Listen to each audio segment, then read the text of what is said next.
Bonjour chers amis, vous connaissiez le sentiment anti-français cher à Emmanuel Macron, mais vous allez découvrir un autre sentiment un peu plus supérieur à celui-là, c'est le sentiment anti-Macron.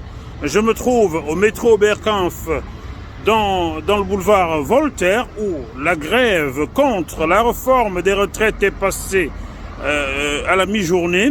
Les stigmates restent encore sur les murs. Je vous permets de découvrir ceci. Voilà. Les Macron dégagent Boucher, comme cette autre affiche.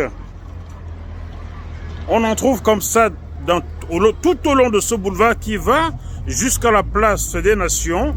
Les grévistes sont en train de regagner leur domicile. Le métro Oberkampf est fermé au public, tout comme le métro République. Donc il faut faire ce long chemin à pied.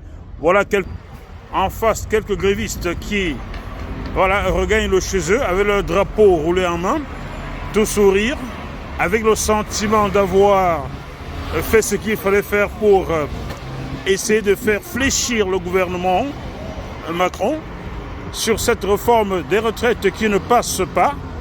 Voilà pour la chronique du bœuf. Nous nous sommes déplacés à Paris. Nous aimerions avoir un mot des grévistes, s'il vous plaît. Est-ce que quelqu'un voudrait bien nous parler pour JMTV+, s'il vous plaît? Monsieur. Écoutez, il y a vraiment une question de légitimité dans ce pays. Le pouvoir politique doit être légitime. Il ne suffit pas de se faire élire. Et puis le peuple attend 5 ans les prochaines élections. Le peuple doit agir aussi. Il représente la France. Voilà, donc là, il y a un problème de légitimité. C'est pour ça que les gens sont en colère.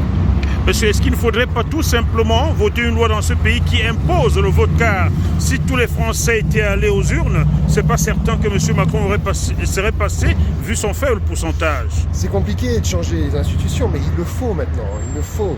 Effectivement, Macron n'a pas été élu pour mener cette politique.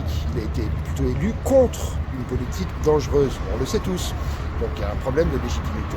Il faut changer les institutions. Le président ne doit plus être un monarque. Y a-t-il un risque qu'un extrême passe pour la prochaine fois? Il y a un risque, bien sûr. Mais on parle de l'extrême droite, là. On ne parle pas de l'extrême gauche, qui est la gauche, en fait. L'extrême, il est à droite. Il n'est pas dans les deux sens. Merci beaucoup, monsieur. Je peux prendre ceci? Avec plaisir. La retraite de Macron va nous coûter un bras. Voilà. Merci beaucoup, monsieur. Avec plaisir. Au revoir. Voilà, vous avez compris que la tension est là. La tension est là, je poursuis. J'avance vers la mairie du 11e arrondissement. Les manifestants sont toujours à pied et regagnent soit leur domicile, soit le transport en commun le plus proche, car tout est fermé dans ce boulevard Voltaire aujourd'hui. Voilà. Chers amis, si j'ai trouvé quelqu'un d'autre qui veut vous partager son opinion, je ne manquerai pas de venir vers vous. C'est ça la chronique du bœuf. Il faut parfois se déplacer sur le terrain, rencontrer des gens. À très bientôt. Bye.